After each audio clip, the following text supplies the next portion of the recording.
अस्सलाम अलैकुम नाज़रीन इकराम।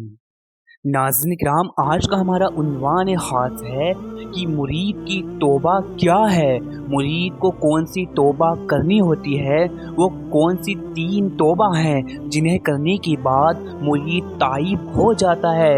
आज हम इसी उन्वान पर रोशनी डालेंगे। तो जितने चैनल पर नए आए हैं, वीडियो अच्छी लगे तो लाइक करें, शेयर करें और चैनल को सब्सक्राइब ज़रूर करें। तो चलिए सिलसिला शुरू करते हैं। वो देखिए अज़ीज़ान मोहतरम, अमूमन हम लोग जानते हैं कि बंदा मुरीद इसलिए होता है कि वो अल्लाह अज़्ज़ा व जल तक मंजिल मकसूद तक पहुंच जाए।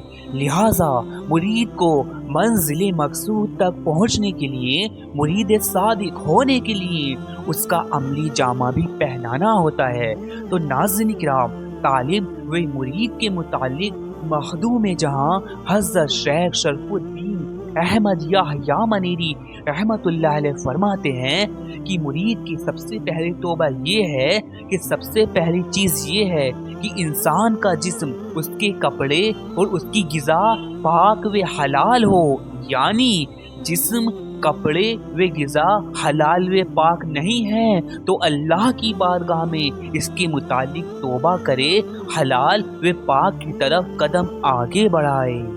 अज़ीज़ानी मोहतरम, हज़रत शेख शरफुद्दीन अहमद याहया मनेरी आगे मजीद फरमाते हैं कि मुरीद की दूसरी तौबा ये है कि हवासे खमसा को गुनाह व नाफरमानी से पाक रखे। यानी बुरा देखने, बुरा सुनने, बुरा बोलने वगैरह से खुद को महफूज व पाक रखे। अगर ऐसा नहीं है तो इसके मुतालिक भी अल्लाह अज़्ज़ा वजल की बारगाह में तौबा करे और हवा से खमसा से भी अल्लाह अज़्ज़ा वजल की फर्माबरदारी इख्तियार करे।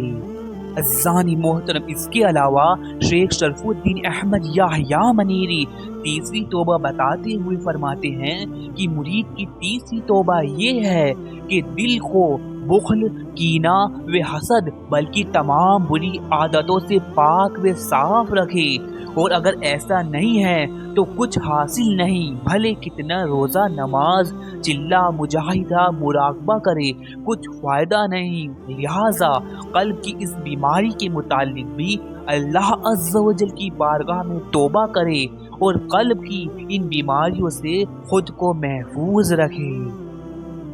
मेरे अज़ीज़ानी मोहतरम, लिहाजा इस तरह जब मुरीद पहली तहारत हासिल कर लेता है तो वो दीन की राह में एक कदम तय कर लेता है, और जब मुरीद दूसरी तहारत हासिल कर लेता है तो वो दीन की राह में दूसरा कदम तय कर लेता है, और इसी तरह जब मुरीद तीसरी तहारत हासिल कर लेता है तो मुरीद दीन की राह में 3 कदम तय कर लेता है। लिहाजा इन तीनों बातों पर तहारत व हासिल कर लेने के बाद तौबा की हकीकत जाहिर होती है और मुरीद सही मायनों में ताइब हो जाता है, और इसी को गर्दिश कहते हैं। यानी आलूदगी और नापाकी की हालत से पाकी और तहारत की हालत में दाखिल हो जाने को इसी को गर्दिश कहते हैं। लिहाजा यूं समझिए कि इस तौबा व तहारत इख्तियार करके इंसान